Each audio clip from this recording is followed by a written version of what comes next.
We won't have any homework for tonight. But we're going to be busy this entire time. Okay.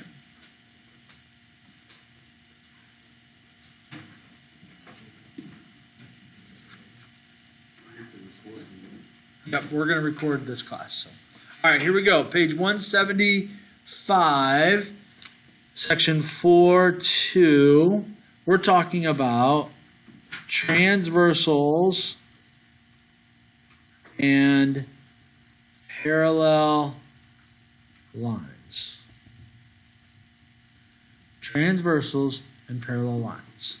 All right, well, what in the world are those? Well, parallel lines,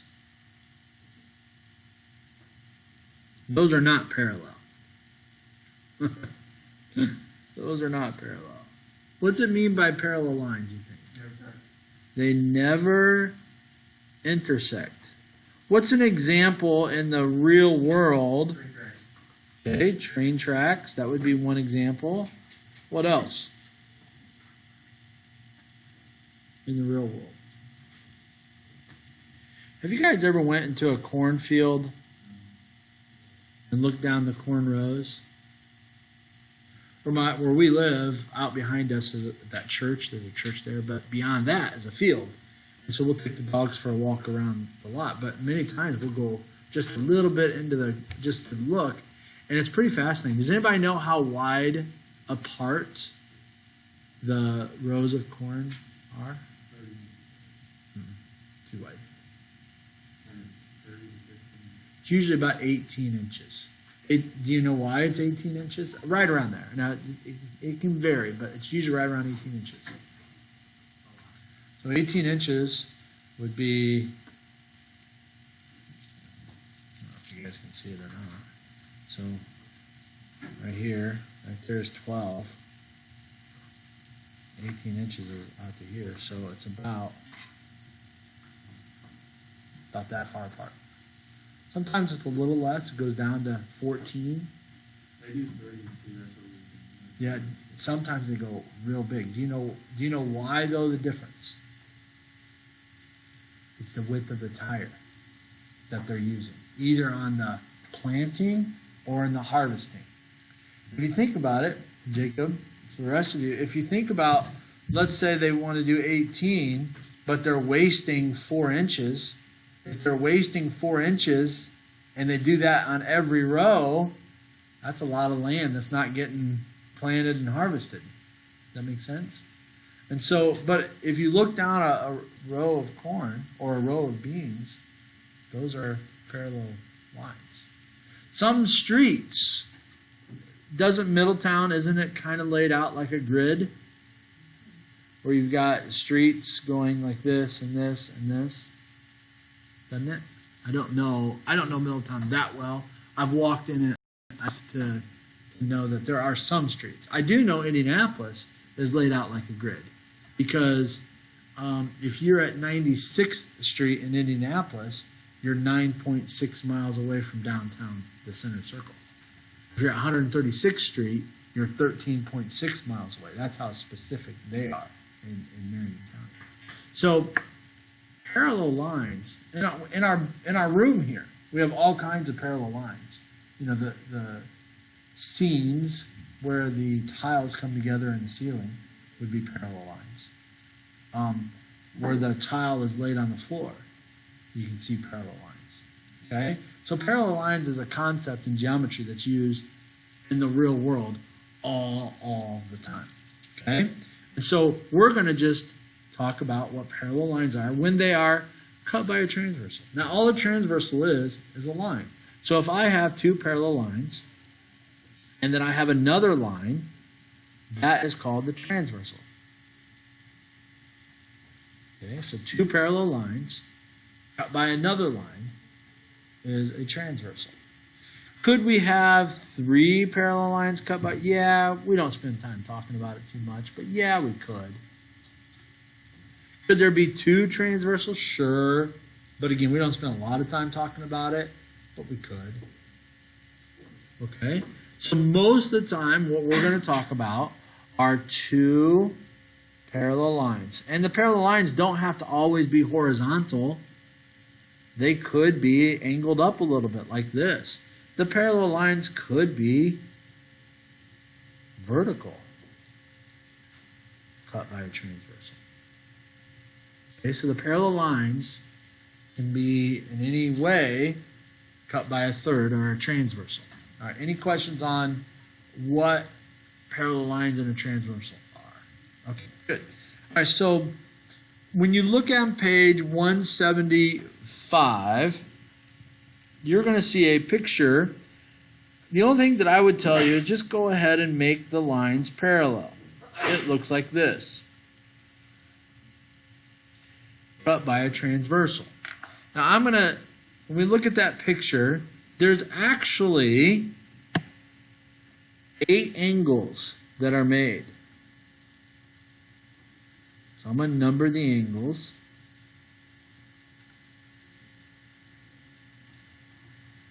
1, 2, 3, 4, 5, 6, 7, 8. Make sure you number them exactly as I have them numbered. So 1, 2, 3, 4, 5, 6, 7, 8. From yesterday, we talked about vertical angles. Look at this picture that I have drawn up here. Amira, can you name 2 vertical angles in this picture? Do you remember vertical angles from yesterday? No.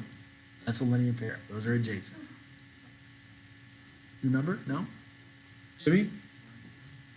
No, those are what she said. Those are next to each other. These would be supplementary. 1 and 3. Remember, they're across from each other. 2 and 4. Those are vertical angles. What do we know is true about vertical angles? They're congruent. We talked about that yesterday. 6 and 8. 5 and 7. Okay? So, we have basically these 4 angles, and we're going to compare those 4 angles to these 4 angles. We have 8 angles ready to go. Okay? All right, now, look on page 175, and I want you to write the definition of those 4 types of angles. Okay? The 4 types of angles that we need to write down are listed right there. Go ahead and write those in your notes. I'll give you some time. Yeah, right there are definitions. Yep. Corresponding angles.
William, are you done yet?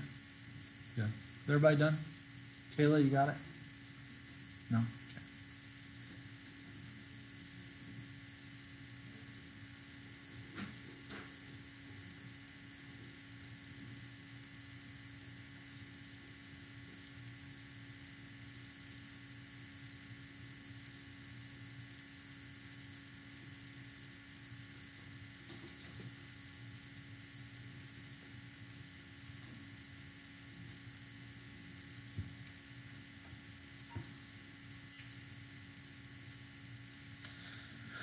Okay, we need to keep going. All right, corresponding angles. Basically, the best way to describe this, so you have the definition, but I like to say it like this. Let me use a different color here. Corresponding angles are in the same position. Write that down. Same position. For instance, corresponding angles might be described as being in the upper left. Okay? So if I look at the two sets of angles, the upper left would be angle 1 and angle 5. Does that make sense? If I look at, let's say, the lower right,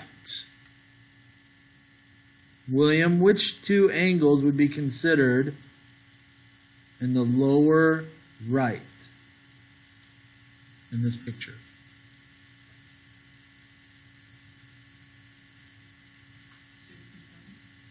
Not quite.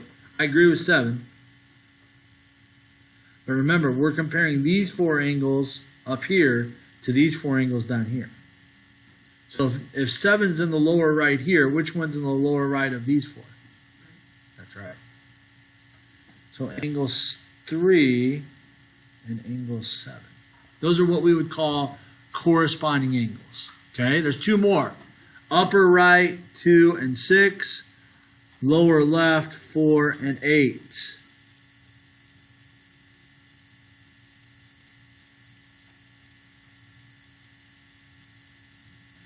Corresponding means they're in the same position, same location.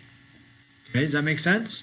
All right, good. Let's move on. Same side interior angles. The words tell us all we need to know as we understand this.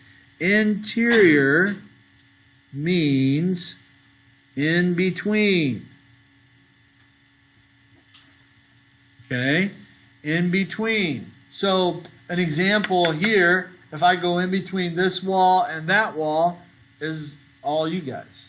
You're in between the walls. You're interior. Okay? Once you walk outside, you go out, then you're exterior. That make sense? So you've got in between means interior. Now, same side means on the same side of the transversal. So if this is my transversal, then I'm only going to have 4 angles which are interior. And I'm only going to have 2 pairs of angles which are on the same side. And those would be 3 and 6 and 4 and 5.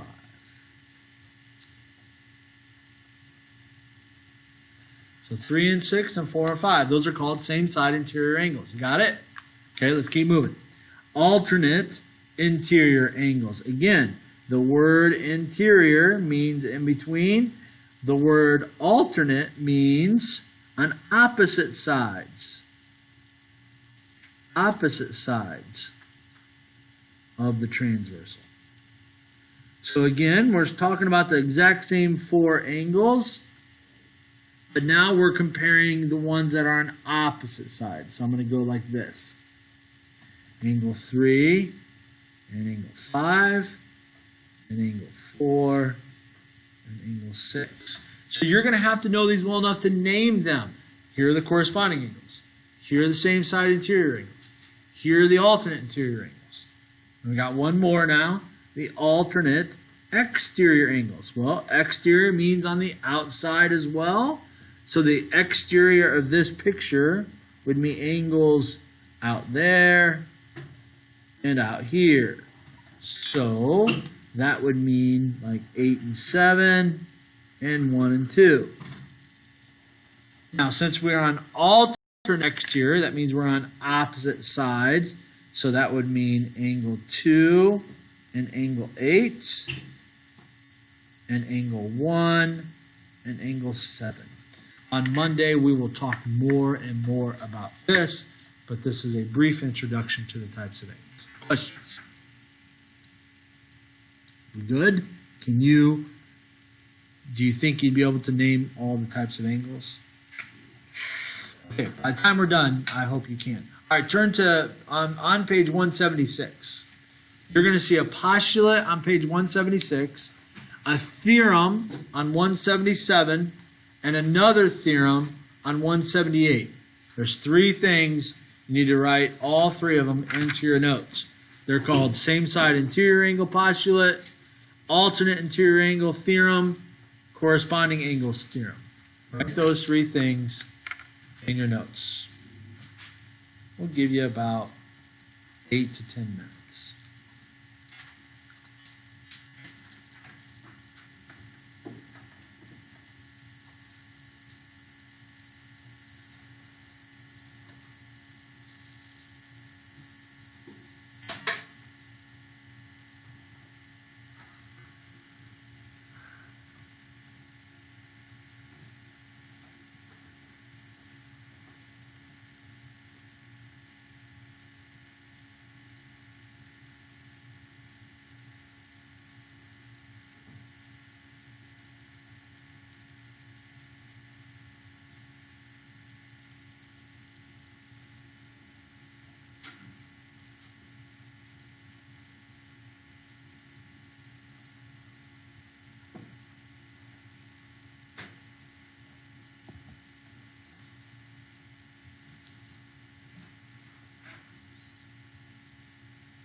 Okay, here we go.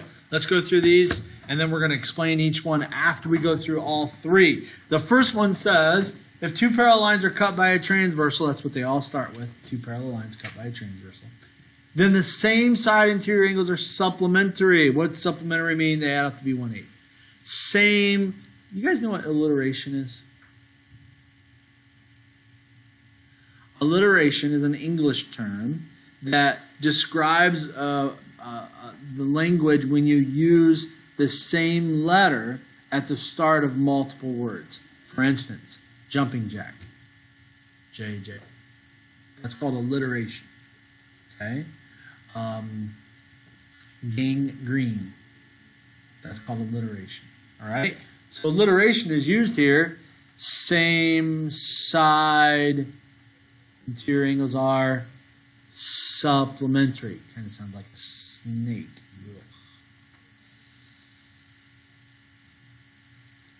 Don't tell me if you like snakes. I don't want to hear it. Jimmy? Okay. Alternate interior angles. If two parallel lines are cut by a transversal, then the alternate interior angles are congruent. Corresponding angles. If two lines are cut by a transversal, then the corresponding angles are congruent. So we got three results. Same side are supplementary. Alternate interior angles are congruent. Corresponding angles are congruent. All right, now let's discuss what in the world does this look like. Okay, so I'm just going to draw. This is not in your book. I'm just going to draw two parallel lines cut by a transversal. All right, now let's approximate from what we know to be true and say that this angle right here is 121 degrees. If I got my protractor out and I measured it, I bet you it's close. Let's see. Yeah, a little off, but we'll say it's 121. Okay? 121 degrees.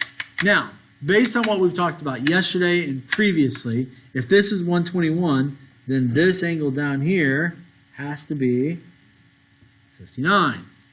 Remember, this is a straight line, 180 degrees.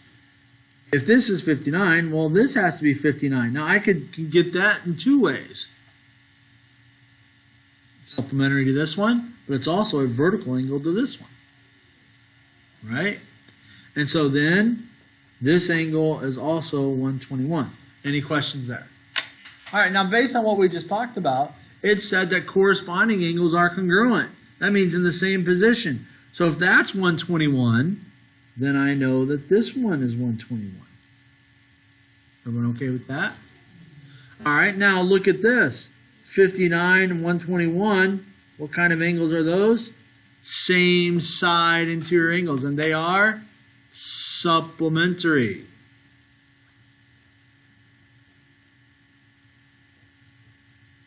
Same side interior angles are supplementary. Okay? If this is 121, then I know that this one has to be 59 because those are linear pair between each other. Now look at this. 59, 59. What kind of angles are those? Alternate interior. Alternate interior angles. What are they? They are congruent. Right? Same thing over here. 121, 121. What kind of angles are those? Alternate interior. They're congruent. Okay? And let's do the last two, 121 and 59. The last concept is corresponding angles. 59, 59. 121, 121. Oh, 59, 59, 121. They're in the same position. That means they're congruent. 121, upper right, 121. 59, 59. Does that make sense? So can you see how these 8 angles are related? How they're supplementary or they're congruent? They're one or the other. They're either supplementary or they're congruent. Okay? All right, any questions on that? All right, we will talk much more about that on Monday. All right? Okay. That is it. There is no assignment Monday.